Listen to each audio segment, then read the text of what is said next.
ঈশ্বর সর্বস্ব জাগতং ব্রহ্ম সর্বদং খালিদং ধর্মবাহং আল্লাহ ইল্লাল্লাহ অনাদি। ও নমো ব্রহ্মাণ্ড প্রভাসিত নমো কল্যাণ শান্তি যুগে যুগে নমো হা সর্বদা তো কল্যাণ। বসুমতী গৌরী ঋষি মৃত্যু যারা মৃত্যু আগমনী নমো হা। বেদ বলেছে শোনো, তিনি বিশ্ব ব্রহ্মাণ্ডের মালিক, তিনি হবেন আকাশ জমিনের মালিক, তিনি হবেন হায়াত ও মৌতের মালিক, যার কখনো মৃত্যু আসবে না, তিনি কখনো খান না, তিনি কখনো ঘুমান না, তার কোনো বিবি নাই বাচ্চা নাই, তিনি কখনো জন্ম নেন নাই, তিনি কাহাকেও জন্ম দেন নাই।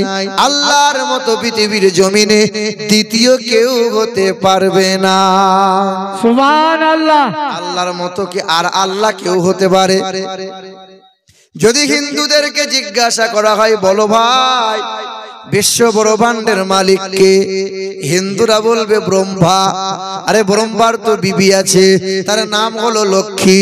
ওরা বলবে ভগবান, ভগবানের তো বিবি আছে, তার নাম হলো ভগবতী। কেউ বলবে ঈশ্বর, কেউ বলবে মহেশ্বর, কেউ বলবে বিষ্ণু। আরে ওরা তো সংসার করেছিল, ওদের বিবি ছিল, বাচ্চা ছিল। আমার আল্লাহ এমন একজন আল্লাহ, যিনি কখনো খান না, তিনি কখনো ঘুমান না, যার কোনো বিবি নাই বাচ্চা নাই, তিনি কখনো সংসার করেন না, তিনি কাউকে জন্ম দেননি, তিনি কখনো জন্ম নেননি। তিনার মতো সমতুল্য পৃথিবীতে আর কেউ হবে না, আসমানে হবে না, জমিনে হবে না। আমার আল্লাহ এমন একজন আল্লাহ, যার মৃত্যু নামক বস্তু কারো কখনো ছুঁইতে পারে না। সেই আল্লাহর বান্দায় আমরা। কার বান্দা? কার বান্দা? সবাই তো বলি আমরা আল্লাহর বান্দা। আমার আল্লাহ পাক রব্বুল আলামিন বলেন, ইয়া ইবাদ ইন্না আরদি ওয়াসিআতুন ফাইয়ায়া ফাবুদুন। ইয়া ইবাদ লা খাউফুন আলাইকুমুল ইয়াওমা ওয়ালা আনতুম তাহজানুন। আমার বান্দা হলো তারা সুখে দুঃখে আমি আল্লাহকে স্মরণ করে যারা। সুবহানাল্লাহ। আমাদের যখন কষ্ট হয় তখন আমরা আল্লাহ আল্লাহ করি, সুখের সময় আল্লাহকে ভুলে যাই। আমাদের বর্ধমান জেলায় ধান ভালো হয়। হ্যাঁ, বর্ধমান জেলায় ধান ভালো হয়। তো যে সময় ধান খুব ফলন ভালো হয়, চাষা ফলন তো ভালো হয়েছে, মসজিদ মাদ্রাসায় কিছু দাও, বলাই ধান এমনি এমনি হলো, চাষ করা শিখতে হয়। কেমন চাষি? চাষ করা জানতে হয়। আর আল্লাহ বলছে, দাঁড়া, তোকে এমন মাজরা এমন পোকা দেবো, বুঝতে পারবি। পরের বছরে সব পোকায় খেয়ে নিয়েছে। ওমার চায়ের দোকানে পিছনে বসে বিড়িতে টান মারছে। চাষা কি ব্যাপার? বলে আল্লাহ সব শেষ করে দিল গো। মানে ভালো হলে চাষি ভালো, খারাপ হলে আল্লাহর কথা। বুঝতে পারছেন? এ মুসলমান বাবারা ভাইরা আমার, আল্লাহ সুখে দুঃখে আল্লাহকে স্মরণ করে যারা, আল্লাহর বান্দা হলো তারা। মাঝে মধ্যে বাজারে গিয়ে লটারি কাটে যারা, তাই তো নাকি? আল্লাহর বান্দা হলো তারা। ছেলের বিয়েতে বিয়ের গলায় বাঁশ দিয়ে মোটা টাকা পণ নাই যারা, তারাই তো আল্লাহর বান্দা। বাবাজিরা ভাইরা আমার, ও সোনামণি মা ও বোনেরা, আল্লাহকে ভয় করো, আল্লাহকে ভয় করো। ইয়া আইয়ুহাল্লাযীনা আমানুত্তাকুল্লাহ, আল্লাহকে ভয় করার মতো ভয় করো। ছেলে মেয়েটা বাপ মাকে ভয় খায়, কারণ বাপ মায়ের শাসন আছে। ছাত্রটা মাস্টারকে বড় ভয় খায়, কারণ মাস্টারের হাতে বেতের বাড়ি। আমরা আল্লাহকে ভয় খাই। আমার আল্লাহ তোমার নিকটে, আমার নিকটে আছে, আল্লাহকে ভয় করি না। এ মুসলমান বাবারা ভাইরা আমার, যদি আল্লাহকে ভয় করতাম হারামের কারবার করতে পারতাম না, বেনামাজি হয়ে রইতাম না। আল্লাহর ভয় যদি অন্তরে রইত এত গুনার কাজ করতে পারতাম না। আল্লাহকে ভয় করেছি।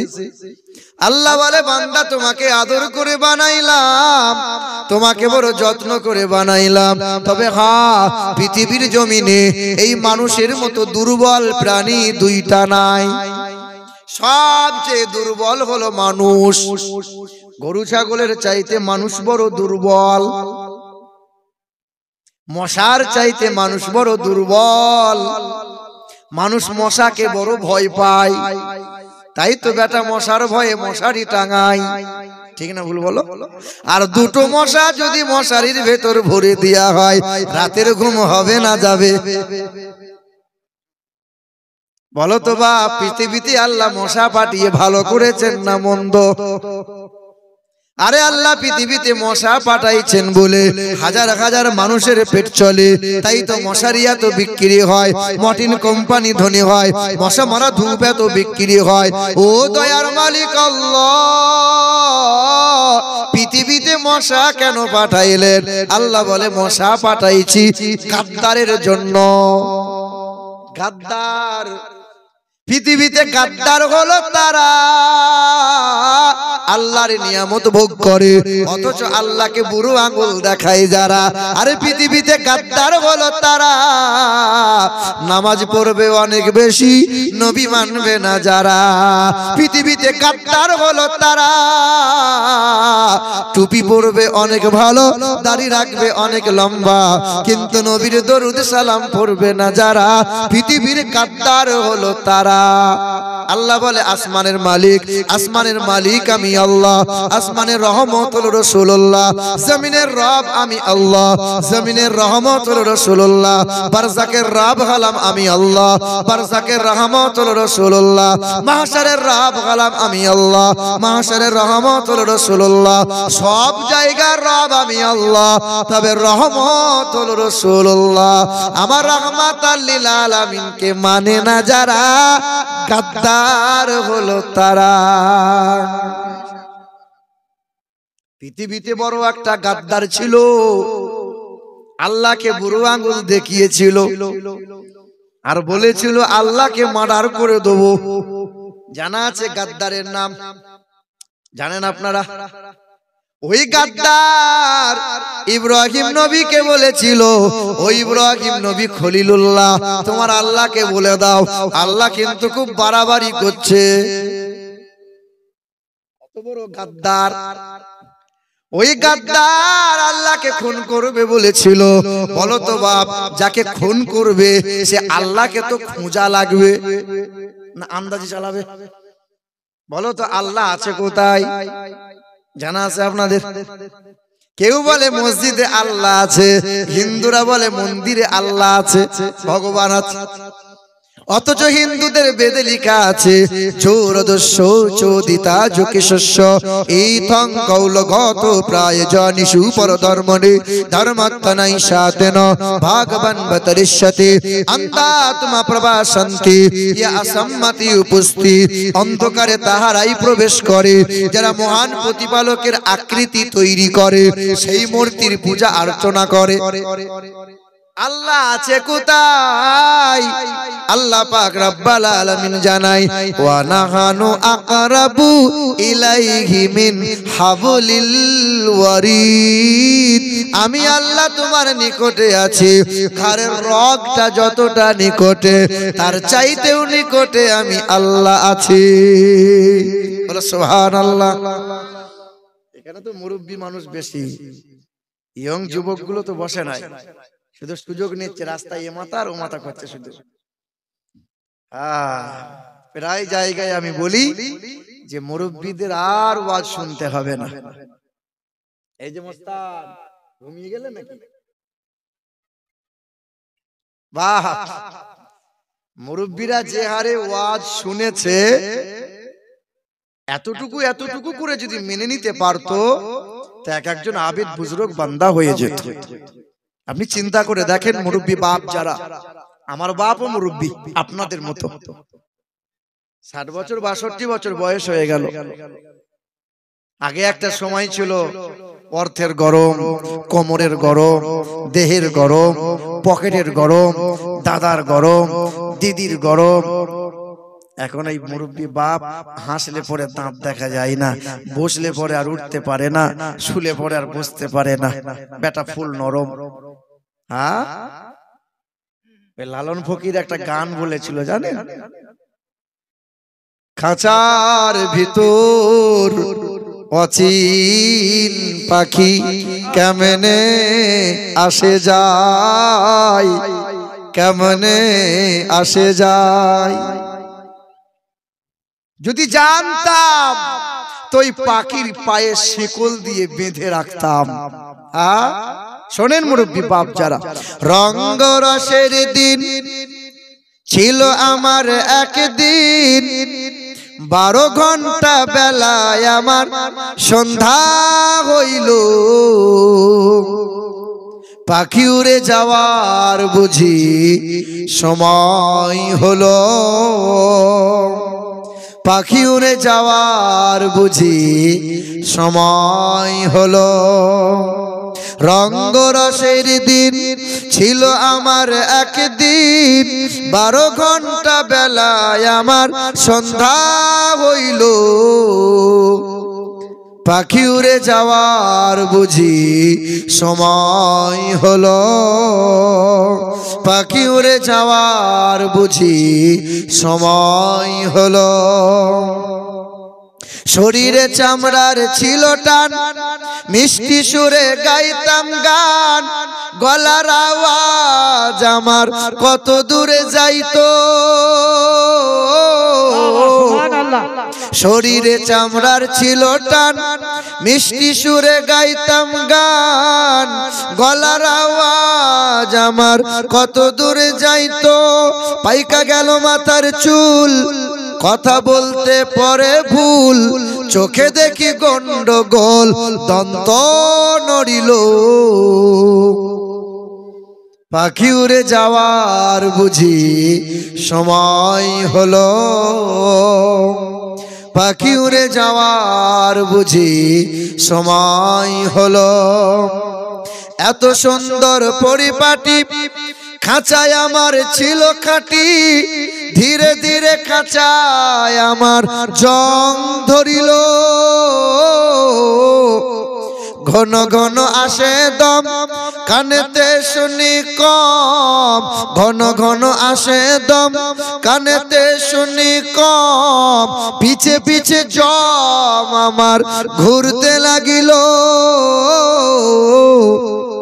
পাখি উড়ে যাওয়ার বুঝি সময় হলো, পাখি উড়ে যাওয়ার বুঝি সময় হলো।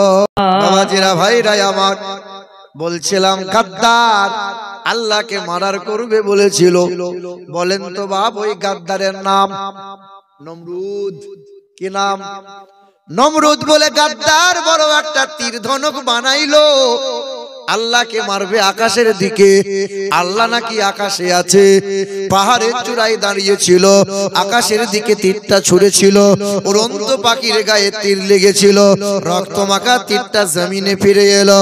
ওই গাদ্দার ক্যাচা মেরে আনন্দে বলেছিল, দেখ দেখ তীরে রক্ত লেগে আছে, মানে আল্লাহকে খুন করে দিয়েছি। কত বড় শয়তান! আল্লাহর ফেরেশতারা বলেছিল, দয়ার মালিক আল্লাহ একবার অর্ডার দেন, এই গাদ্দারটাকে শায়েস্তা করে আসি। আল্লাহ বলেছিল, ফেরেশতা থাম, তোদের যাওয়া লাগবে না। জিনরা বলেছিল, দয়ার মালিক অর্ডার দেন, পৃথিবীর কোন জিনের আল্লাহ সাহায্য নেবেন না, পৃথিবীর কোন পালোয়ান চাই না। আল্লাহর এক বড় সৈনিক আকারে ছোট, এক পা খোঁড়া, প্রতিবন্ধী মশা আল্লাহকে বলেছিল, ও দয়ার মালিক আল্লাহ একবার অর্ডার দিয়ে দেন, ওই বেঈমানটাকে শায়েস্তা করে আসে। আল্লাহ পাকের অর্ডার পেয়ে গেল, মশা নমরুদের কানের কাছে হাজির হলো। নমরুদকে গান শোনাই, বারবার মশা দাঁড়াই, মশা যায় না, সুযোগ এলাই কেমনে মাথার মধ্যে ঢোকা যায়। কান দিয়ে মশা সুযোগ পেয়ে মশা ব্রেনে ঢুকে গেল, মাথায় ভেতরে কামড় দিতে শুরু করলো, যন্ত্রণা শুরু হয়। নমরুদ হাতে করে বাড়ি মারে, যন্ত্রণা থেমে যায়, আবার কামড় দেয়, আবার যন্ত্রণা শুরু হয়। হাতে করে যত জোরে জোরে বাড়ি মারে আর আরাম হয় না। যত দিন যায় যন্ত্রণা তীব্র তত বেড়ে বেড়ে যায়। একজন ব্যক্তিকে দাঁড় করায়, বাবা খরমে করে বাড়ি মার, খরমে করে বাড়ি মারে। একজনের দ্বারাই হয় না, দুইজনকে দাঁড় করায়, যত জোরে বাড়ি মারতে পারবি তত বেশি বেতন দেয়া হবে। দুইজনে বাড়ি মারে, কত আর মারবে বাড়ি? দুইজনে আলোচনা করে বলে শালাকে এমন করে মার যেন পৃথিবী থেকে বিদায় নেয়। এমন করে মাথায় মারলো, মাথাটা ফেটে গেল। মাথা যেমন ফেটে গেল, নাক দিয়ে মশা তেমন বেরিয়ে গেল। ওই দিন মশা বলেছিল, ও দয়ার মালিক আল্লাহ, এই রকম গাদ্দারদের জন্য আমি মশাই যথেষ্ট। সুবহানাল্লাহ। গাদ্দারি করিয়েন না। যারা নিয়ামত ভোগ করছেন তাকে ডাকেন, তাকে স্মরণ করেন। গাদ্দারি করবেন তো আল্লাহ এমন সূক্ষ্ম সূক্ষ্ম প্রাণী দিয়ে বড় বড় ক্ষতি, বড় বড় আযাব যে আপনাকে ঢেলে দেবে, সেদিন আর উপায় পাবেন না। গাদ্দারি নয়। মুসলমান এ বাবাজিরা, ভাইরা আমার, পৃথিবীর জমিনে সবচেয়ে সুন্দর যারে বানাইছেন মানুষকে, সবাই জিকির করে, মানুষ কিন্তু ফাঁকি মারে। এবার প্রশ্ন হলো, বাপ সারা রাত যদি ঘরের গরুটা ছাগলটা সুবহানাল্লাহ সুবহানাল্লাহ বলে জিকির করে, বলেন তো কয়টা নেকি পাবে? সারা রাত আপনার ঘরের গরুটা জিকির করছে, কয় নেকি পাবে? গরু ছাগল রাতভর যদি জিকির আজকার করে, একটাও নেকি নাই। কারণ গরু ছাগলের জন্য জান্নাত নাই। জান্নাত হলো মানুষের জন্য। কার জন্য জান্নাত? গরু ছাগল জান্নাতের যোগ্য না, আর মানুষ যাবে জান্নাতে। মানুষ যখন গরু ছাগলের স্বভাব নিয়ে নেবে, ওই মানুষটা অমানুষ হয়ে যাবে। গরু ছাগলের স্বভাবটা কেমন জানেন? গরু ছাগলকে পেশাব করে পানি নিতে হয়, রাতের বেলায় যৌন মিলনের পরে ফরজ গোসল করতে হয়। গরু ছাগলের লজ্জা শরম আছে।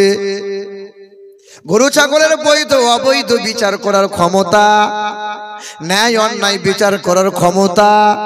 গরু ছাগল হারাম হালাল বোঝে না। তোমার আমার ঘরের গরুগুলো, ছাগলগুলো, কুকুরগুলো, বিড়ালগুলো যত বড় হয়, বাপ মায়ের সাথে সম্পর্ক বিচ্ছিন্ন করে দেয়। বাপ মাকে গরু ছাগল খেতে কোনোদিন দেয় না। তোমার গ্রামে কত জানোয়ারের বাচ্চা আছে, যত বড় হয় বিবিকে নিয়ে সুখে সংসারে রাত দিন কাটায়, অথচ বাপ মাকে খেতে পড়তে দেয় না। তারা এক নম্বরের বিশাল জানোয়ার। রাগ করছেন? রাগ একটু হবে আপনার, কিচ্ছু করার নাই। ঘা থাকলে ডিটল দিলে জ্বলবে। এ বাপ, গরু ছাগল যত বড় হয়, ভাই বোনের সাথে সম্পর্ক ত্যাগ করে দেয়, আর ভাই বোনের সাথে সম্পর্ক রাখে না। তোমার আমার ঘরের ছেলেগুলো ভাই বোনের সাথে সম্পর্ক রাখে না। আপন বোনটা বছরে 2 বার বেড়াতে আসে। তোমার ঘরের ছেলেটার মুখটা ভারী হয়, আর আমার বউটার মুখ ঝুড়ির মতো ফুলে যায়। তোমার বোনটা বছরে 4 বার করে বেড়াতে আসছে, আর ওর বোন যখন বেড়াতে আসে খুশিতে বাগে বাগ। স্বামীর বোন এলে কষ্ট হয়, ওটা গরু ছাগলের স্বভাব। এ বাবাজিরা, ভাই নাই আমার, গরু ছাগল দেখেও দেখতে পাই না, গরু ছাগল শুনেও শুনতে পাই না। গরু ছাগলের কান ধরে গালমন্দ করে দিও, গরু ছাগল শুনবে, ও যেমন তেমন। গরু ছাগল একটা খাসি জবাই হয়ে দড়িতে টাঙিয়ে দোকানে বিক্রি হচ্ছে, মাংস কাটছে, ফিচকিরি দিয়ে রক্ত ছিটকে যাচ্ছে, ওই খাসির গায়ে লাগছে। খাসিটা আপন মনে পাতা চিবোচ্ছে। খাসি ভুলে গেছে এরপরে ওর টিকিট আছে। খাসি দেখেও দেখতে পাই না, ওটা গরু, ওটা ছাগল।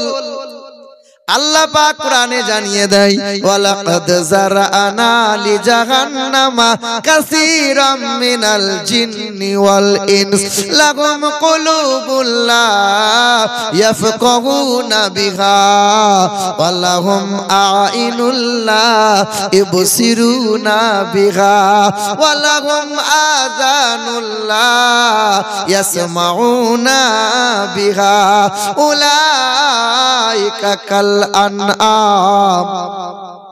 বুঝেও বুঝে না যারা, বিবেক আছে বোঝে না, দেখেও দেখে না যারা, চোখ আছে দেখে না, শোনেও শোনে না যারা, কান আছে শোনে না, এরা গরু ছাগল কুকুর বিড়ালের চাইতে খারাপ, তারা মানুষ হতে পারে না। সুবহানাল্লাহ। মালিকের ঘোষণা। বাপ, যারা মানুষ দেখেও দেখতে পায় না, তোমার আমার ঘরের মেয়েগুলো বৌমাগুলো পেট বার করে বাজারে যায়, ব্যাংকে যায়, মরদ দেখতে পাই না, দেখতে পাবে কি করে? স্বভাব তো গরু ছাগল। বাবারা ভাইরা আমার, ও সোনার টুকরো বন্ধুরা, বাবাজিরা, স্বভাবটা যদি পশুর মতো হয়ে যায়, ওটা অমানুষ, অমানুষ মানুষ নয়। কারণ অমানুষের জন্য জান্নাত নয়, জান্নাত হলো মানুষের। সুবহানাল্লাহ। জান্নাত মানুষের জন্য। মুসলমান, পৃথিবীতে আমার আল্লাহ সবচেয়ে যারে সুন্দর করে বানাইলেন মানুষকে। তবে আল্লাহ পাক রব্বুল আলামিন সুন্দরের চাইতে সুন্দর যিনি, সর্বদিক দিয়ে আলা ও আজিম যিনি, সিরাতের দিক দিয়ে সুন্দর, সুরাতের দিক দিয়ে সুন্দর, ওয়া ইন্নাকা লাআলা খুলুকিন আযীম। আল্লাহ পাক যাকে চরিত্রের দিক দিয়ে সুন্দর বানাইছেন, সর্বদিক দিয়ে যাকে উত্তম বানাইছেন, তিনি হলেন আমার আপনার নবী, পিয়ারা নবী, হাবিবে কিবরিয়া জনাবে মুহাম্মদুর রাসূলুল্লাহ। নবীজির মতো এত সুন্দর পৃথিবীতে দুইটা নাই। হিন্দুদের বেদে লেখা আছে, আম সন্তা সরতি শতপতি মারমেঘে সুন্দরম মঙ্গলম নরসংসা অততে সংভবিষ্যতে মনংশবে সদা নিবৌ বাসুদেবঙ্গরঙ্গীতি পুণ্যগন্ধানিল স্পর্শাম। তিনি হবেন পৃথিবীর মানব জাতির কল্যাণকর্তা, তিনি হবেন বিশ্বের রাষ্ট্রনেতা, তিনি হবেন রাজনৈতিক নেতা, তিনি হবেন মুক্তির দূত, যার চেহারা দিয়ে সুগন্ধি বার হবে। সুবহানাল্লাহ। দয়ার নবী আমার কোন বাচ্চার মাথায় হাত বোলাতেন, মাথা দিয়ে 40 দিন পর্যন্ত সুগন্ধি বার হতো। নবী আমার রাস্তা দিয়ে একবার চলে গেলে ওই রাস্তা দিয়ে 40 দিনের সুগন্ধি পাওয়া যেত। আমরাও ঘামি, নবী আমার ঘেমেছেন। বলো তো বাপ, আমাদের ঘামটা দুর্গন্ধ না সুগন্ধ? আর দয়ার নবী যখন ঘামতেন, আম্মা আয়েশা ওই ঘামগুলো নিতেন, শিশির মধ্যে ভরে ভরে রাখতেন। কারো বিয়ে হতো, বরের গায়ে লাগিয়ে দিতেন, কনের গায়ে লাগিয়ে দিতেন, গোটা মাজমাটা খুশবুতে খুশবুদার হয়ে যেত।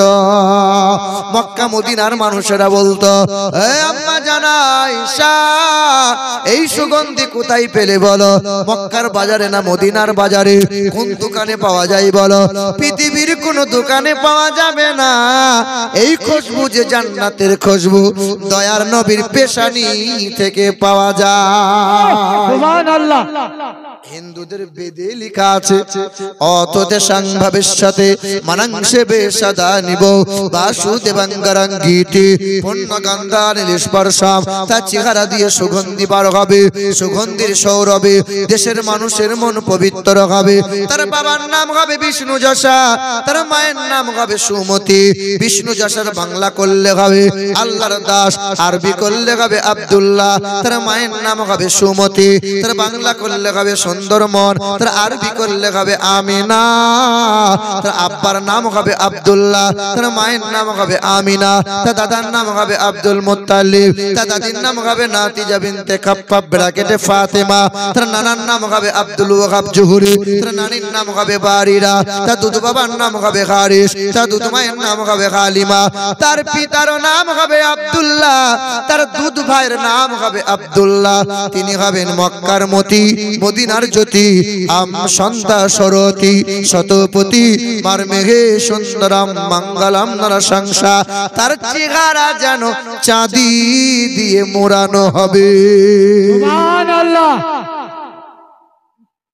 এই পৃথিবীর জমিন থেকে সর্বপ্রথমে যিনি চাঁদে পা রেখেছিলেন আমেরিকা দেশের বিখ্যাত বৈজ্ঞানিক নীল আর্মস্ট্রং। সালটা ছিল 1969 সাল, জুলাই মাসের 20 তারিখ রাত 11টার সময় তিনি চাঁদে পা রেখেছিলেন। চাঁদ থেকে ফিরে এলেন, বিশ্বের মানুষকে 3টে তথ্য দিয়েছিলেন। বিশ্বের মানুষেরা, আমি নীল আর্মস্ট্রং বলে যাই, চাঁদে গেলাম, চাঁদে বিন্দু মাত্র কোনো অক্সিজেন নাই, চাঁদে উর্বরতা নাই, ওখানে কোনো মানুষ যদি চাষ করতে চাই সম্ভব নয়। 3 নম্বর হলো, ওই চাঁদে যখন আমি গেলাম, চাঁদে কালো রেখা, কালো দাগ একটা দেখতে পেলাম। তবে হ্যাঁ, 6 মাস রিসার্চ করলাম চাঁদে কেমনে দাগ হলো, চাঁদের দাগটা কেমনে হয়। হ্যাঁ, তবে অ্যাক্সিডেন্ট হয়েছিল চাঁদে, কোন নক্ষত্রের সঙ্গে অ্যাক্সিডেন্ট নয়, না না, কোন গ্রহর সাথে চাঁদের কোনো অ্যাক্সিডেন্ট হয় নাই। বেঈমানরা বলেছিল, মোহাম্মদ তুমি যদি ওই আকাশের চাঁদকে 2 টুকরো করে দাও, আমরা কলেমা পড়ে মুসলমান হব। আমি বাইবেল পড়লাম, জান্দাবাস্তা বললাম, আমি ওই কোরআন পড়ে জানতে পারলাম ইকতারাবাতিস সাআতু ওয়ান শাক্কাল কামার।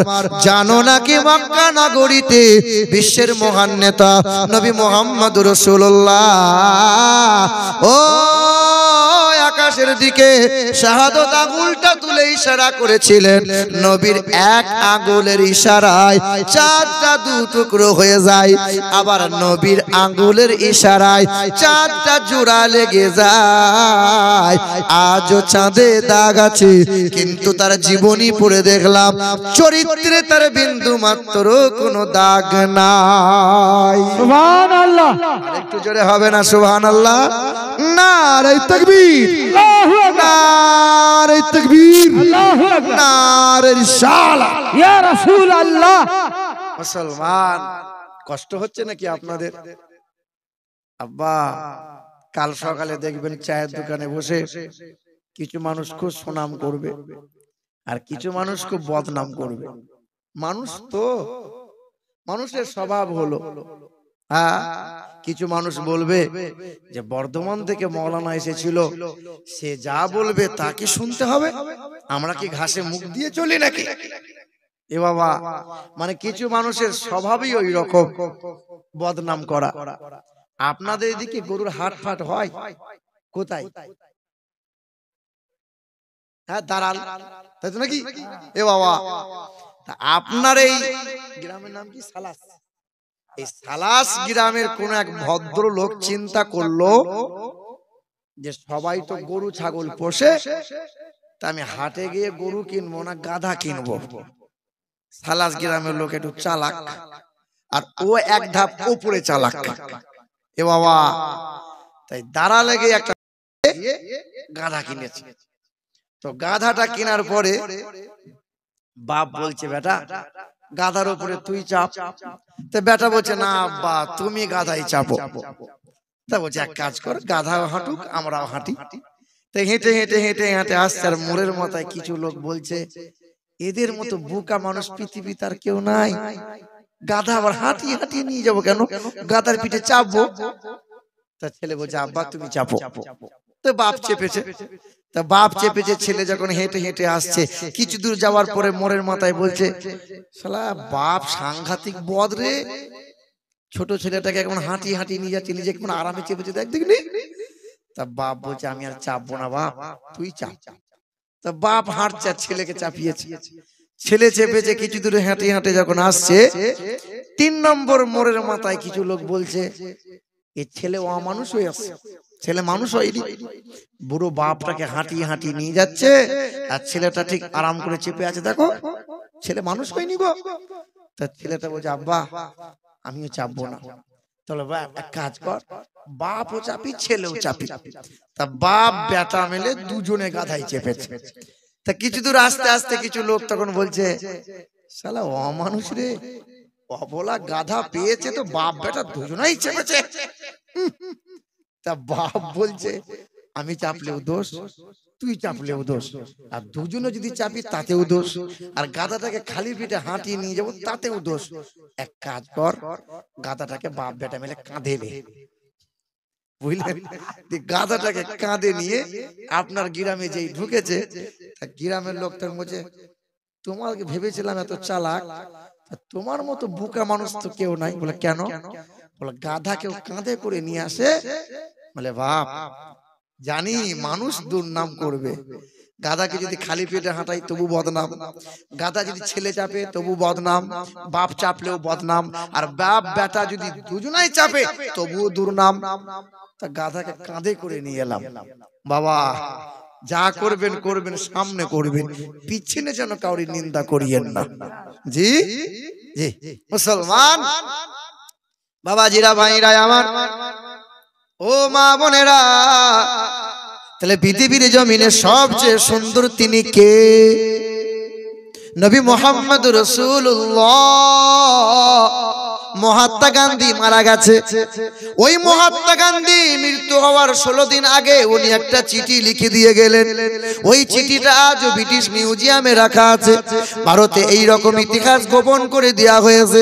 ওই মহাত্মা গান্ধী তিনি বলে গেলেন পৃথিবীর জমিনে আমি অনেক মুনি ঋষির জীবনী পড়লাম, গুরু নানকের জীবনী পড়লাম, বালক ব্রহ্মবাজারের জীবনী পড়লাম, আব্রাহাম লিঙ্কনের জীবনী পড়লাম, আমি লেনিনের জীবনী পড়লাম, আমি যিশুর জীবনী পড়লাম, তবে নবী মুহাম্মদ রাসূলুল্লাহর জীবনীটা বারবার পড়লাম। যে নামের প্রথম অক্ষর হবে ম, শেষের অক্ষর হবে দ, তিনি হবেন মুহাম্মদ রাসূলুল্লাহ, যিনি জীবনে কখনো কোনোদিন একটাও ভুলে মিথ্যা কথা বলেন নাই। তিনি জীবনে কখনো কোনোদিন মানবতা দানবের সঙ্গে দুর্ব্যবহার করেন নাই, বিনা কারণে গাছের ফল ফুল পাতা ছেড়েন নাই। এত সুন্দর বিশ্বের মহান নেতা পৃথিবীর জমিনে দুইটা হবে না। সুবহানাল্লাহ। এ মুসলমান বাবারা ভাইরা আমার, আল্লাহর নবী বড় সুন্দর। তাই আল্লাহ পাক বলে বান্দা তোমাকে সুন্দর করে বানাইছি, তোমাকে সুন্দর হয়ে আমার কাছে ফিরে আসা লাগবে। এ বান্দা তোমাকে সুন্দর বানানোর জন্য তুমি সুন্দর হয়ে যদি ফিরে আসতে পারো, ওই জন্য যুগে যুগে আমি আল্লাহ নবী রাসূল পয়গম্বর পাঠাইলাম। না না শুধু নবী রাসূল নয়, তার সঙ্গে কিতাব দিলাম। উম্মতে মুহাম্মাদির জন্য আমি আল্লাহ কুরআন মাজিদ দান করলাম। বান্দা কোরআন পড়ো, নিজের জীবনকে সুন্দর করো। বান্দা কোরআন পড়ো, কোরআন বোঝো। এই কোরআনটা আমি আল্লাহ পাঠাইছি জীবনকে সুন্দর বানানোর জন্য। আল্লাহ কোরআন কেন পাঠিয়েছেন? নানি মরলে 4 খতম দিয়ে বক্সে দেবেন, আর দাদু মরলে 6 খতম দিয়ে দাদুকে ফুরুত করে জান্নাতে পাঠিয়ে দেবেন, তাই তো নাকি?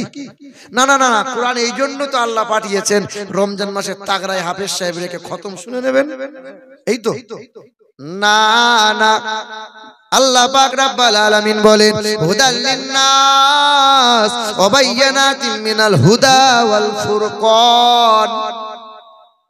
আমি আল্লাহ কোরআনকে পাঠাইলাম তোমার জন্য। হিন্দুরাও কোরআন পড়তে পারে, খ্রিস্টানরাও কোরআন পড়তে পারে, সাঁওতাল আদিবাসীরাও কোরআন পড়তে পারে, সবাই কোরআন পড়তে পারে।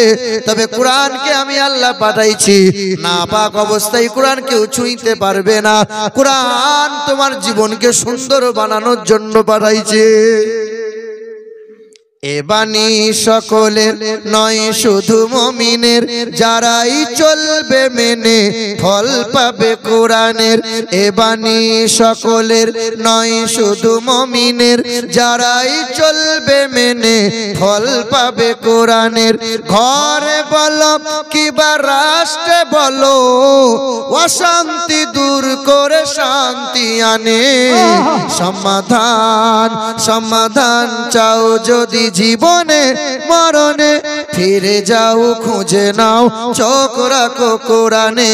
সমাধান যাহার পরশ পেয়ে পাথর হলো সোনা, সন্দেহ ভুল নাই তাহার একটি কোনা।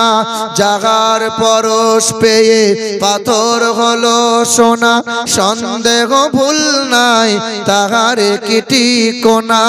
এ যে এক বিপ্লব পিছে ফেলে যত সব এগিয়ে চলে সে অগর পানে।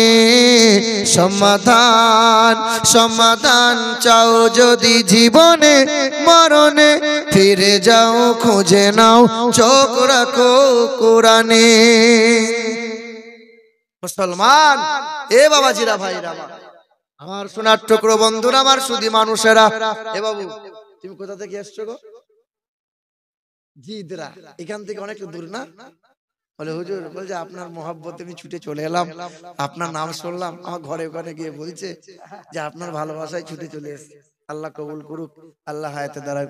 জিদরা থেকে এসেছে। আল্লাহ মুসলমান বাবারা, পৃথিবীর কোন রাজনৈতিক নেতারা যদি চক্রান্ত করে, এই কোরআন বিশ্বের সব কোরআন গুলোকে যদি আগুনে পুড়িয়ে দেয়, বলো বিশ্ব থেকে কোরআন কি হারিয়ে যাবে?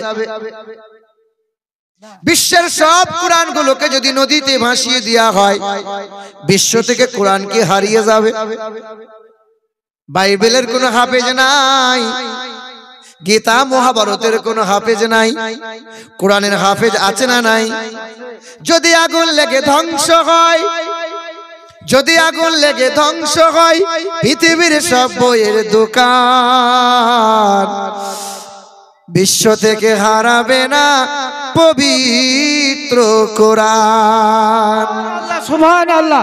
যদি আগুন লেগে ধ্বংস হয় পৃথিবীর সব বইয়ের দোকান, আরে বিশ্ব থেকে হারাবে না পবিত্র কোরআন। বলো কেমন করে করবে ধ্বংস, বলো কেমন করে করবে ধ্বংস তোমার আগুনেরিতে। আরে বিশ্বে ভরা লক্ষ লক্ষ আছে কোরআনের হাফেজ। সুবহানাল্লাহ।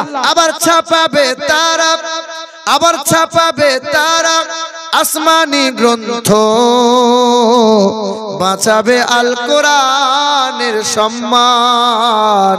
আরে বিশ্ব থেকে হারাবে না পবিত্র কোরআন। বলো সুবহানাল্লাহ। সুবহানাল্লাহ। কোরআন কেউ হারিয়ে দিতে পারবে? বহু জনা চেষ্টা করেছিল, কারো দ্বারা সম্ভব হয় নাই। ওই আমেরিকা দেশের একজন মহিলা বিখ্যাত লেখিকা, তার নাম লরেন বুথ। ওই মহিলার মনে বড় স্বপ্ন ছিল, আশা ছিল, আমি কোরআনের ভুলবার করব আর মুসলমানদের নাম নিশানা সব মুছে দেব, কোরআনের ইজ্জতের হানি আনবে। পাদ্রীরা বলেছিল, পুরোহিতরা বলেছিল, এ লরেন বুথ, এ খ্রিস্টান ধর্মের অনুসারী এ মহিলা, তুমি যদি বিশ্বের মাটিতে সুনাম অর্জন করতে যাও ওই কোরআনটার ভুলবার করো। এই ন্যাংটা মহিলা বেহায়া বেপরদা পোশাক পরে এই মহিলা কোরআনকে বাঁ হাতে করে তুলে দিয়ে বলেছিল, এ সাংবাদিকরা, দেশ বিদেশে প্রচার করে দাও, দেশ বিদেশে প্রচার করে দাও, এই কোরআনের ভুল বার করে কোরআনের মান ইজ্জত আমি মাটির সাথে মিশিয়ে দেব।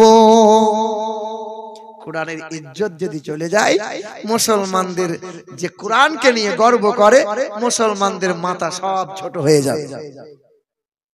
এই বেহায়া ন্যাংটা মহিলা সাংবাদিক সম্মেলনে ঘোষণা করে দেওয়ার পর এই মহিলা কোরআন নিয়ে বাড়ি গেল, এই কোরআন পড়া শিখলো, এই মহিলা কোরআন পড়তে শুরু করলো। 1 মাস পরে, 2 মাস পরে, 6 মাস পরে, 1 বছর পরে, 1.5 বছর পরে, 2 বছর কোরআন তেলাওয়াত করার পর এই মহিলাটা ক্যামেরার সামনে দাঁড়িয়ে বলেছিল, লা ইলাহা ইল্লাল্লাহু মুহাম্মাদুর রাসূলুল্লাহ। সাংবাদিকরা অবাক নয়নে বলেছিল, ও লরেন, ও মহিলা, ও লেখিকা, তুমি যে কোরআনের ভুল বার করবে, আজ তোমার কলমা কেন জবান দিয়ে বার হয়ে গেল? তখন ওই মহিলা বলেছিল, আমি এই কোরআনটা 1 বার পড়লাম, 2 বার পড়লাম, মনে মনে ভাবলাম কোরআন আর পড়বো না। আমি অনেক কবিতা জানি, 1 বার, 2 বার, 5 বার পড়ি, 10 বার পরে কবিতা পুরাতন হয়ে যায়, ভালো লাগে না। পৃথিবীর জমিনে অনেক গান আছে, 1 বার, 10 বার, 20 বার শোনা হয়, গানটা পুরাতন হয়ে যায়। তবে এই কোরআন যতবার পড়ি ততবার মধুর লাগে। কোরআনটা পড়তে পড়তে 2 বছরে 52 বার আমি খতম করে দিলাম। সুবহানাল্লাহ। কতবার? 52 বার। এই যে আপনার বৌমাকে জিজ্ঞাসা করবেন, বছরে কবার কোরআন পড়ে? পড়ে? এ বাবা, আপনি যখন ছেলের জন্য মেয়ে দেখতে গিয়েছিলেন তো বলছে, হ্যাঁ মা, তুমি কোরআন পড়া, নামাজ পড়া জানো? ওই যে আপনার বিয়ান, ওই যে হাজি বিবি হয়ে বসে আছে না, আপনার বিয়ান তখন জানালা দিয়ে উঁকি মেরে বলেছিল, আমার মেয়ে বছরে 18 বার খতম দেয়, নামাজের পাটি থেকে ওঠে না, গ্রামের লোককে জিজ্ঞাসা করতে পারো, আমার মেয়ের মতো মেয়ে হয় না। ওই যে বাসের কন্ট্রাক্টর দেখেছেন, গোটা বাস প্যাকড আপ হয়ে আছে, ভিড়, আর কন্ট্রাক্টর শুধু বলে, ভেতর দিকে যান, খালি আছে, ভেতর দিকে যান, খালি আছে। বলে কি বলে না?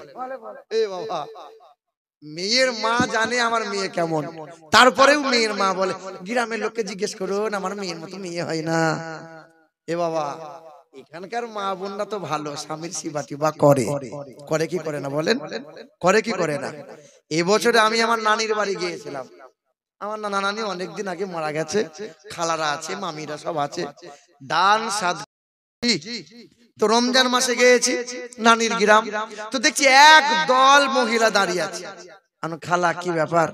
বলে, বাপ ব্যাংকে গিয়েছিলাম গো, ওই যে মমতা দিচ্ছে না 1000 করে, তুলতে গিয়েছিলাম। এই যে বাবা, এদিকেও তো পাই বোধহয়, মা খালারা পাই কি পাই না? 1000 করে পাই না? পাই তো। এ বাবা, তা আমি বললাম যে খালা ভালো তো, মাসে মাসে 1000 করে পাচ্ছ। বলে, বাপ তুই তো বলছিস ভালো, আমি পাই 1000, সালমার মা পায় 1000, জরিনার মা পায় 1000, কিন্তু কুদালের মা 2000 করে পাবে কেন?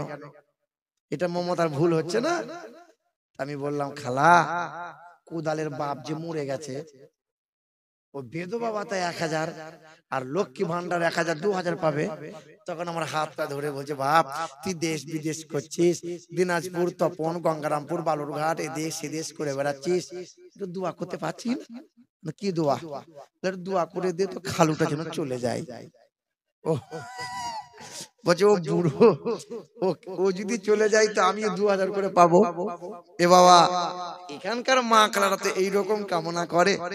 হে বাবা, স্বামীর কখনো খারাপ চাই? এ বাবারা, আমার মা, তোমার স্বামী যদি বুড়াও হয়ে যায়, তারপরেও তোমার স্বামীর পায়ের তলাতেই তোমার জান্নাত, স্বামীর সেবাতেই তোমার জান্নাত। স্বামীর সেবার বাইরে জান্নাত নাই। যত বড় হিজাব পরো না কেন, আর যত বড় বোরকা পরো না কেন, জান্নাত নাই স্বামীর সাথে যারা দুর্ব্যবহার করে।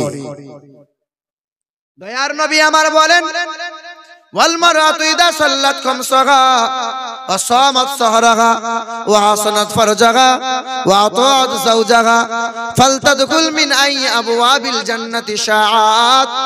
নবী আমার বলেন, যে মহিলার 4 গুণ ভালো, 1 নম্বর, ওই মহিলা 5 ওয়াক্ত নামাজ পড়ে, ওই মহিলা রমজান মাসে রোজা রাখে, ওই মহিলা স্বামীকে তুই তুকারি করে না, ভাষা খারাপ করে না, আঙুল তুলে কথা বলে না, নরম সুরে স্বামীর সাথে ব্যবহার করে। 4 নম্বর হলো ওই মহিলা বেহায়া বেপরদার, মাথার কাপড় খুলে এখানে ওখানে যায় না। 4 গুণ ভালো যার, নবী বলেছেন ওই মহিলার জন্য জান্নাতের 8টা দরজা খোলা থাকবে, যে কোনো দরজা দিয়ে ওই মহিলা জান্নাতে চলে যাবে।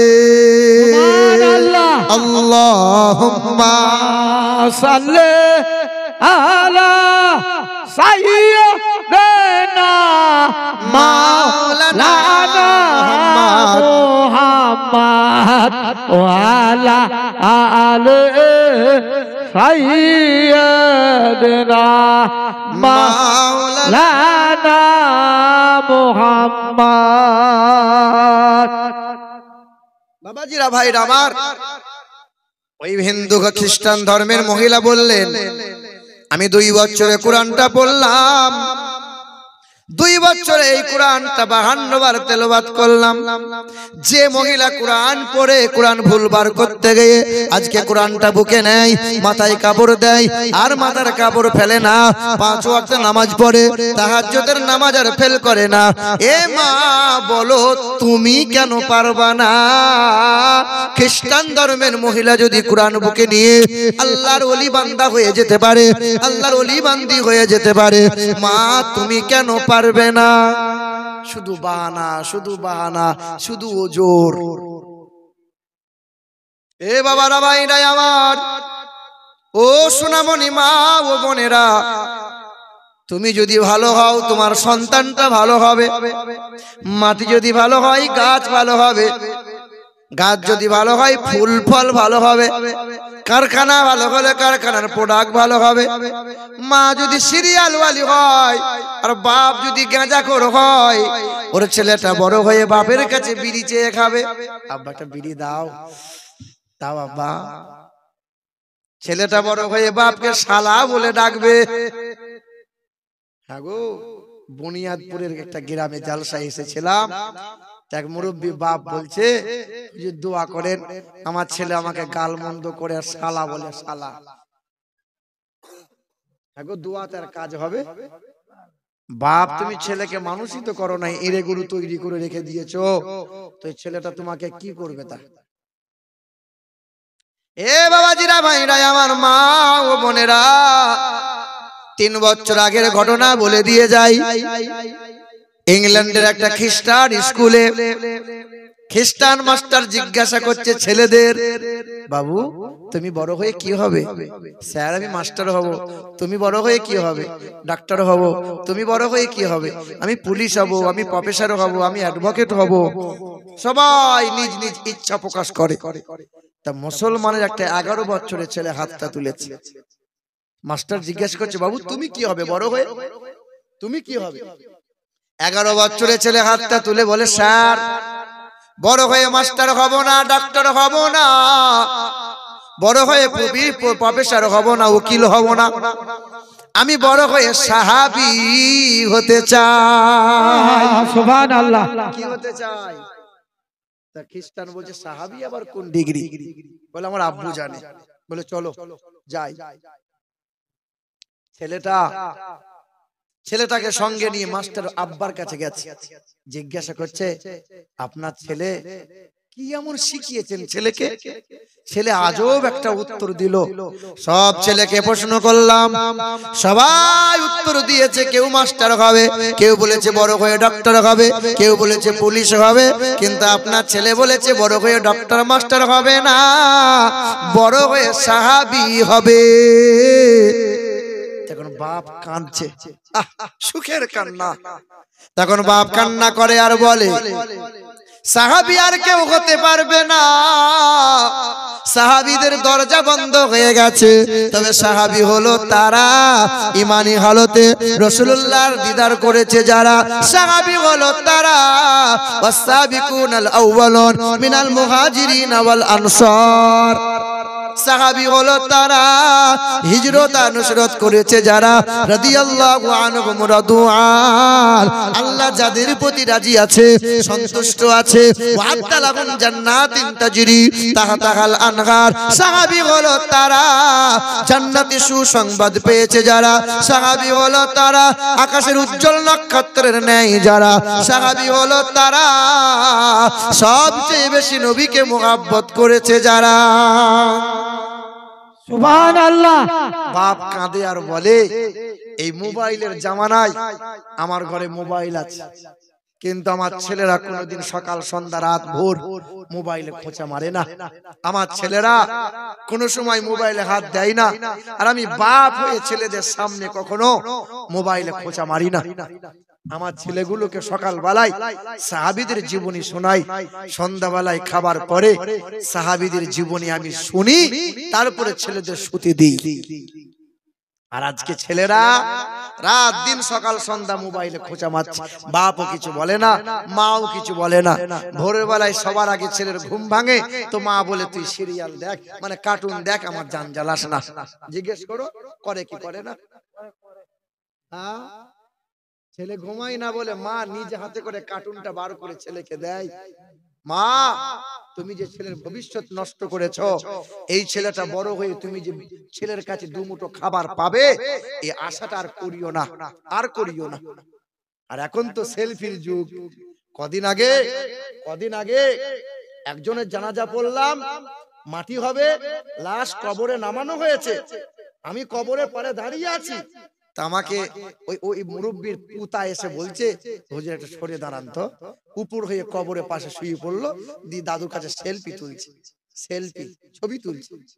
হায় হায় হায়, আপনি দেখেন 100-র মধ্যে 98টা লোক হজ করতে যাচ্ছে আর কাবা শরীফের সামনে সেলফি তুলছে। হে যুবক, ঠিক না ভুল বলো? কোন জামানা আইলো রে, মোবাইল সব খাইলো রে, আদব আখলাক সব কিছু আজ ওইরা গেল রে। ঠিক না ভুল বলো? ঘর থেকে আজ শুরু কইরা মসজিদেতে আসে, আরে খাবার টেবিল গোসল খানা বাদ নাই কোনোটাতে। কি খাইলো আর কি পড়িলো এটাও তোলে সেলফি, আরে ফেসবুকেতে আপলোড দিয়া লাগাই শুধু ভেলকি। মায়ের সাথে বোনের সাথে গলা গলি সেলফি, মায়ের সাথে বোনের সাথে গলা গলি সেলফি। আর গার্লফ্রেন্ড থাকলে কথাই তো নাই, না তুললে আর হয় কি। জাকাত সাদকা অনুদান যদি কেউ করে, আর 1 কেজি চাল দিয়া বেটা শুধু ছবি তোলে। হাফেজ আলেম মুফতি ইমাম বাদ নাই কেহ আর, মানে এখন সবাই হাফেজ আলেম মুফতি ইমাম বাদ নাই কেহ আর। আরে ছাত্র শিক্ষক উকিল নেতা আর ব্যারিস্টার, মানে যে যেমন তার ছবির কোয়ালিটি তেমন। মসজিদেতে নামাজে সেলফি ইবাদতে, আর এতে কাপে বসে সেলফি কোরআন তেলাওয়াতে। সভা সমাবেশে আর বায়ানের মাহফিলে, আরে বক্তা শ্রোতা উভয় এখন সেলফির বাজারেতে। হজ উমরা করতে গিয়ে আদব আখলাক ভুলে, হজ উমরা করতে গিয়ে আদব আখলাক ভুলে, আর আল্লাহর ঘরকে সামনে রেখে শুধু সেলফি তোলে। এ নওজোয়ান যুবকেরা, মোবাইলের নেশা একটু কমাও, মোবাইলের নেশা কমাও। যত বেশি বেশি মোবাইলে চোখ রাখবে, অতি অল্প দিনে যৌবন হারাবে আর হারবাল কোম্পানি ধনী হবে। মোবাইলের নেশা কম করো, নোংরা ছবি একটু কম দেখো। যুবক, হারাম জিনিস দেখিও না। কম মানে কি? দেখিও না, ধীরে ধীরে ত্যাগ করো। মুসলমান বাবাজিরা ভাইরা আমার, ছেলের বুকে কোরআন দেন, মেয়ের বুকে কোরআন দেন। এটা সেই কোরআন যে কোরআন দেখলে স্বভাব পাওয়া যায়, ছুঁইলে স্বভাব পাওয়া যায়, হাত বুলালে স্বভাব পাওয়া যায়। এই কোরআন পড়ে, কোরআন বুকে নিয়ে পৃথিবীর কত কত বৈজ্ঞানিক পণ্ডিতেরা, বামুনেরা কালেমা পড়ে ইমানদার হয়ে একজন আল্লাহর ওলি বান্দা হয়ে গেল। সুবহানাল্লাহ। মালদা ডিস্ট্রিক্টে পুকুরিয়া বলে একটা থানা আছে, পুকুরিয়া থানার আন্ডারে বাড়ি। গ্রামের নাম আর বলবো না। বামুনের ছেলে 26 বছর বয়স, হঠাৎ করে ফোন দেয়, হুজুর আপনার নাম কি? আমিরুল ইসলাম। জি হ্যাঁ। আপনার বাড়ি বর্ধমান? জি। আপনার আমি ওয়াজগুলো শুনি, আপনার সঙ্গে আমি একটু মুলাকাত করতে যাই। আমি বললাম অসুবিধা নাই। বামুনের ছেলে ডবল এমএ কমপ্লিট ওয়ালা ছেলে, ওই বামুনের ছেলে বামুন হয়েছে দুর্গা পূজা ঠাকুরের পূজা অর্চনা করে করে বেড়াই। ছেলেটা সকালবেলায় ইন্টারসিটি ট্রেন ধরে আমার বাড়িতে হাজির হলো, দ্বিপ্রহরের সময় হাজির হয়েছে। ওই ছেলেটা আমাকে সামনে গিয়ে প্রশ্ন করেছিল, হুজুর পৃথিবীতে আপনারা যে নবী নবী নবী নবী করেন, হুজুর আমাদের বেদ পুরাণে কতবার নবীর কথা বলা আছে? আমি বললাম, শোনো বাবা, 4 বেদে কম বেশি 71 বার বলা হয়েছে নবী মুস্তাফার কথা, তবে মোহাম্মদ মোহাম্মদ বলে বলা হয় নাই। ওখানে লেখা আছে মুহাম্মাদাবতি তাদিবাদাকরন্তে প্রকৃতিতা বিরশনাং বাক্কায়েত সদা বেদা শাস্ত্রেশ্রিতা ইন্দ্রজন উপশ্রুত নামে নরসংসা ভবিষ্যতে। তার নাম হবে নরসংসা, তার নাম হবে কিরে। কিরে শব্দের অর্থ হলো প্রশংসাকারী, আর নরসংসা শব্দের অর্থ হলো প্রশংসিত। তিনি গাবেন মুহাম্মদ মুর্তজা মুহাম্মদ মুস্তাফা সাল্লাল্লাহু আলাইহি ওয়াসাল্লাম। বামুনের ছেলে প্রায় 2.5 ঘন্টা ধরে তর্ক হয়, সওয়াল করে জবাব দেই। ওই বামুনের ছেলে বলে, হুজুর বড় আশা নিয়ে আপনার কাছে এসেছে। কাল যখন আপনাকে ফোন করলাম, রাতের বেলায় মনে মনে আপনার ইসলাম নিয়ে ফিকির করছিলাম। আর আমি বললাম, নওজোয়ান যুবক, তুমি যখন আমার বাড়িতে আসবে বলেছো, আমি আল্লাহর কাছে দোয়া করেছিলাম, কারণ পৃথিবীর সবচেয়ে বড় হাতিয়ার হলো দোয়া। মুসিবতে পড়েছো, দোয়া করো। পেরেশানির মধ্যে পড়ে আছো, দোয়া করো। দোয়া দোয়া। ফিলিস্তিনের গাজার মুসলমানরা মার খাই, দোয়া করো। দোয়া অস্ত্র দেওয়ার ক্ষমতা নাই, অর্থ দেওয়ার ক্ষমতা নাই, দোয়া করো। দোয়া পৃথিবীর সবচেয়ে বড় হাতিয়ার হলো দোয়া। বামুনের ছেলে বলে, হুজুর আমি কালেমা পড়ে মুসলমান হতে চাই। 2.5 ঘন্টা কথা বলার পরে আল্লাহ পাক তার হৃদয়ে নবীর প্রেম জাগিয়ে দিয়েছে। আমি বললাম, বাবা আমার ঘরে গোসল করে নে। ছেলেটা গোসল করে নিল, খাবারটা খেলো। খাবার খাওয়ার পরে বলল, হুজুর আর দেরি করিয়েন না, আমাকে কালেমা খানি পড়িয়ে দেন। ছেলেটাকে কালেমা পড়িয়ে দিলাম। কালেমা লা ইলাহা ইল্লাল্লাহু মুহাম্মাদুর রাসূলুল্লাহ কালেমা পড়িয়ে দিলাম। আমানতু বিল্লাহি ওয়া মালাইকাতিহি ওয়া কুতুবিহি ওয়া রুসুলিহি ওয়াল ইয়াউমিল আখিরি ওয়াল কদরি খাইরিহি ওয়া শাররিহি মিনাল্লাহি তাআলা ওয়াল বাসি বাদাল মাউত। ছেলেটা কালেমা পড়ে নিল। ছেলের বুকে একটা কোরআন দিলাম। আমার ঘরে ছিল বাংলার কানজুল ঈমান অনুবাদ, কোরআনের অনুবাদটা তুলে দিলাম। ছেলেটা বুকে তুলে নিল, বাড়ি চলে গেল। কয়েকদিন কথা হলো, কয়েকদিন ফোনে কথা হয়। হঠাৎ করে ফোনটা তার বন্ধ, আর যোগাযোগ হয় না। 1 বছর কেটে গেল, আর খোঁজ খবর পাই না। 2টা বছর কেটে গেল, আর খোঁজ খবর পাই না। এই বছর রমজান মাসের আগে, রায়গঞ্জের আগে রাজবাড়ি মোড় বলে একটা মোড় আছে। রাজবাড়ি মোড় থেকে কয়েক কিলোমিটার দূরে একটা গ্রাম আছে। ওখানে আমার ওয়াজের মাহফিল ছিল। রাত্রি 11টার সময় আমি স্টেজে উঠেছিলাম। রাত 1:20 আখিরি মুনাজাত হয়ে গেল। সমস্ত মুরব্বি বাপগুলো ছুটে এসে সালাম করে, মুসাফা করে, দোয়া দেয়, দোয়া নেয়। মুরব্বি বান্দাগুলো একে একে বাড়ির দিকে চলে যায়। স্টেজের মধ্যে বসেছিলাম, ডান দিকে লক্ষ্য করে বারবার নজর যাই। একটা নওজোয়ান যুবক ছেলে ওই প্যান্ডেলে গা লাগায়ে হেলান দিয়ে ফুপিয়ে ফুপিয়ে কান্না করে। বারবার মনে মনে চিন্তা হয়, ছেলেটা হয়তো কোনো মুসিবতে পড়েছে। কান্নার কারণ কি? হয়তো হাল সালে কোনো বাপ মাতার মারা গেছে। কেন কান্নাই বা করে? সব মানুষ চলে যায়, ছেলেটা আসে না, কান্না করে।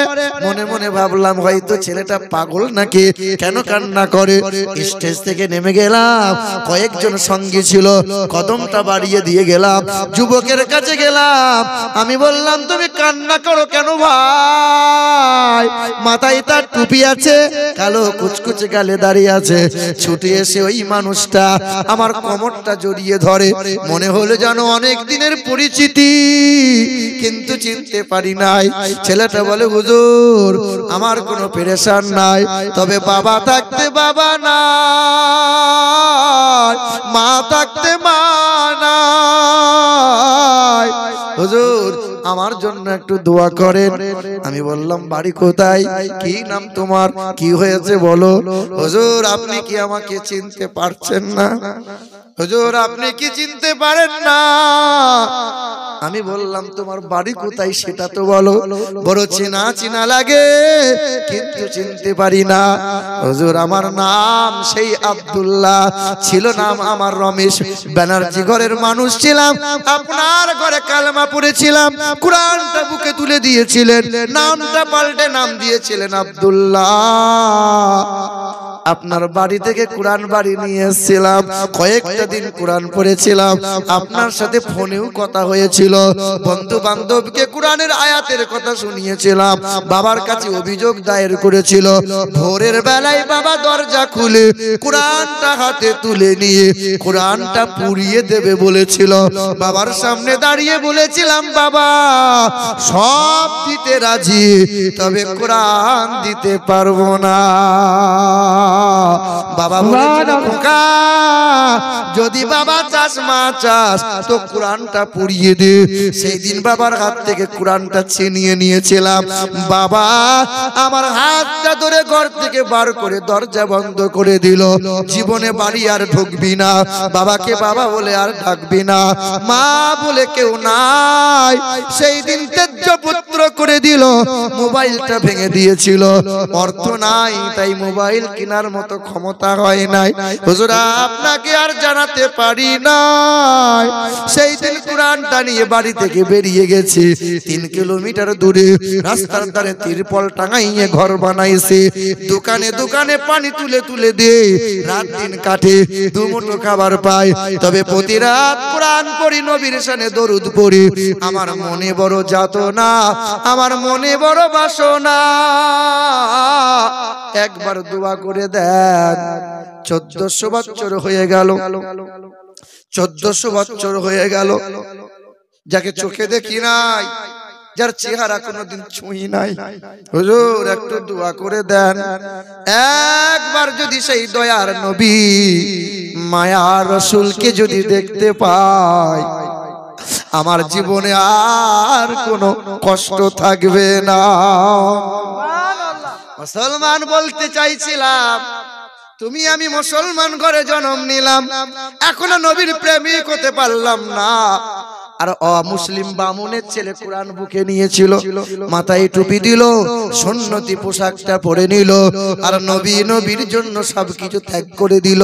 মুসলমান তোমাকে ত্যাগ করা লাগবে না, ঘর দুয়ার বাড়ি ছাড়া লাগবে না। তুমি তো এতটুকু পারো, নবী যাতে খুশি তাহা তো করতে পারো। সুবহানাল্লাহ। নবীকে ভালোবাসি কি বাসি না বাপ? বাসি কি বাসি না বলেন? বাসেন না? হায় হায়, মৌখিক দাবিদার। জানেন আমার নবীর মাথাটা তায়েফের মানুষরা মেরেছিল, এমন করে নবীর মাথায় আঘাত করেছিল যে নবীজির মাথা মোবারকটা ফেটে এমন ভাবে রক্ত বেরিয়েছিল যে পায়ের খরমটা চামড়ার সাথে জমাট বেঁধে গিয়েছিল। শোনেন মোহাব্বত কেমনে থাকা দরকার। নবীর মাথার ঘা এখনো ভালো হয়নি, হজের মৌসুম ছিল, দেশ বিদেশের মানুষ নাম মুহাম্মদ রাসূলুল্লাহ। মনে হলো যেন নবী আর হায়াতে নাই। আমির হামজার বিবি খবরটা শুনে ঝরঝর করে কাঁদছে। দ্বিপহরের সময় আমির হামজা ঘোড়া নিয়ে পা পা করে দৌড়ে এসে ঘোড়ার লাগামটা বেঁধে দিয়ে ঠান্ডা পানিতে হাত মুখটা ধুয়ে বিবিকে বলছেন খাবার দাও।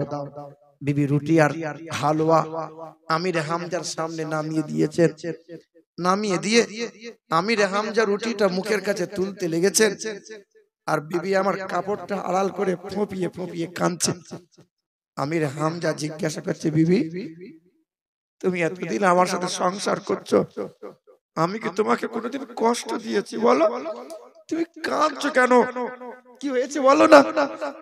বলে আমার স্বামী গো, আমি তোমার ব্যবহারে কোনোদিন কষ্ট পাইনি, তবে তোমরা কেমন মানুষ গো, তোমাদের কি রক্তে একটু মায়া হয় না? তোমাদের কি একটু দরদ জাগে না? কি হয়েছে বলো না।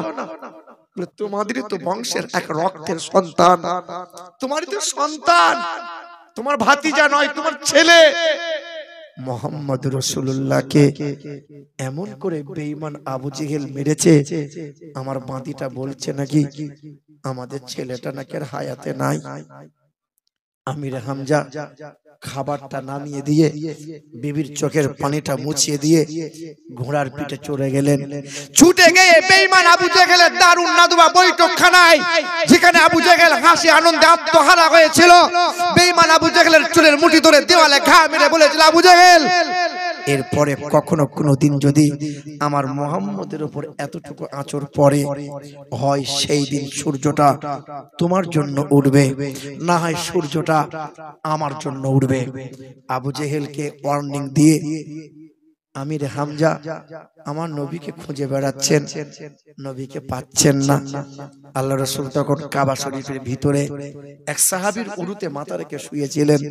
এক সাহাবী যার নাম ছিল আব্দুল্লাহ, তিনি মাথার উপরে মাথা উপরে হাওয়া করছিলেন আর নবীর রক্তগুলো মুছিয়ে মুছিয়ে দিচ্ছিলেন। নবীর কানে কানে বলছেন, ইয়া রাসূলুল্লাহ, যখন আপনাকে সবাই ভুলে গেছে, আমির হামজা আপনারই চাচা তখন আপনার কাছে ছুটে এসেছে, আপনার কাছে ছুটে এসেছে। চাচার কথা শুনে আল্লাহ রাসূল উঠে বসলেন। আমির হামজা পা পা করে এসে বলছেন, আব্বা খুব কষ্ট হচ্ছে বলো, তোমার আব্বা নাই বলে তুমি খুব হতাশা হয়ে গেছো বলো, তোমার দাদু নাই বলে তুমি খুব মন খারাপ করছো বলো, আমাকে একবার আব্বা বলে ডাকো, আমি তোমার আব্বা। আল্লাহ রাসূল বলেছিলেন, চাচা তুমি আমাকে খুব ভালোবাসো বলো। বলে, আব্বা আমি তোমার জন্য খাবারের থালা সরিয়ে দিয়ে ছুটে এসেছি, বেঈমান আবু জেহেল তোমাকে মেরেছে বলে আবু জেহেলকে মেরে এসেছি। আল্লাহ রাসূল বলেছিলেন, চাচা তুমি আমাকে এত ভালোবাসো, চাচির চোখের পানিটা মুছিয়ে দিয়ে তুমি আমার কাছে চলে এলে। বলে, হ্যাঁ। বলে, চাচা এই ভালোবাসাটাই যে আমি আল্লাহর কাছে কিছু দেখাতে পারবো না, আমি সেই দিন তোমার হাতটা ধরে যে জান্নাতে নিয়ে যেতে পারবো না। চাচা কি করতে হবে? নবী হাতটা বাড়িয়ে দিয়ে বলেছিলেন, চাচা তুমি আমার হাতে হাত দাও, শপথ গ্রহণ করো আর কালেমা লা ইলাহা ইল্লাল্লাহু মুহাম্মাদুর রাসূলুল্লাহ কালেমা পড়ে নাও আর তুমি ওয়াদা করো, শপথ করো, আজ থেকে আর হারাম খাবে না, হারাম পথে যাবে না, আর সুন্নতের বাইরে তুমি পা কখনো পার করবে না। সেদিন আল্লাহ রাসূল ওয়াদা করিয়েছেন, চাচা ওয়াদা করেছে, কালেমা পড়ে ঈমান নিয়ে এসেছেন। আর নবী আমার বলেছিলেন, চাচা হাসরের ময়দানে আমি তোমার হাতটা ধরে হাসতে হাসতে জান্নাতে নিয়ে যাব। চাচা সুবহানাল্লাহ, আল্লাহু আকবার, আল্লাহু আকবার, ইয়া রাসূলুল্লাহ। এ বাপ, আমরা সেই নবীকে ভালোবাসি কি বাসি না? বাপ আপনি বিবির জন্য গহনা হলো, বিবির জন্য অনেক কিছু করে দিলেন, আপনি ছেলের জন্য জমি জায়গা, সব ছেলের জন্য, মেয়েদের জন্য সব সন্তান, আপনি নিঃস্ব হয়ে চলে যাবেন। এরকম একটা কোনো বাপ নাই, কিছু একটা সম্পদ সে রেখে দিয়ে যাবে আর কবরে শুয়ে শুয়ে জান্নাতের হাওয়া পাবে। কোন একটা বাপ, কোন একটা ভাই খোদার ঘর মসজিদের জন্য ৫,০০০ টাকা একজন আল্লাহর বান্দা হাতটা তুলে বলতে পারবেন যে আমি দেবো? এক কাবা, এক কোরআন, এক আল্লাহ, একজন আল্লাহর বান্দাকে দেখতে চাইছিলাম যে খোদার ঘর মসজিদের জন্য ৫,০০০ টাকা দেবে। একজন বাপের বেটা, একজন মায়ের লাল, কি তার বাপ মায়ের জন্য দেবে, কি নিজের কল্যাণের জন্য দেবে, কি নিজের দাদু দাদির জন্য দেবে, কি ছেলে মেয়ের জন্য দেবে? একজন মায়ের লালের কাছে চাইছিলাম ৫,০০০ টাকা চাইছিলাম। কোন বাপ আছে খোদার ঘর মসজিদের জন্য? একজন বাপের বেটা, ব্যবসায়ী মানুষ, চাষাবাদ কান্নেওয়ালা মানুষ, চাকরিজীবী মানুষ, গরিব মানুষ, কোন আল্লাহর বান্দা কেউ কি আছে? আজকে নাই কাল দেবেন।